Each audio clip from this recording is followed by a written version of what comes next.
আসসালামু আলাইকুম। এটি হচ্ছে আমাদের নতুন মসজিদ। মসজিদে কনস্ট্রাকশনের কাজ চলতেছে।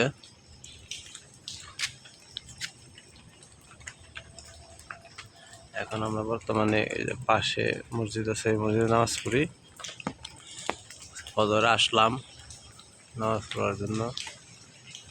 এখন পর্যন্ত আমাদের মসজিদে তালা খোলা হয় নাই, তাই বললাম যে আমাদের নতুন মসজিদটা তাদের দেখায়। আমাদের মুয়াজ্জিন সাহেব আসতেছেন, এখন আজান দিবেন ইনশাল্লাহ।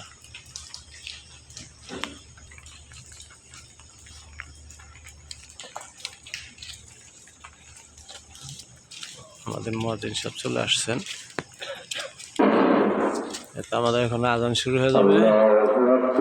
আপনাদের আজান শোনায়।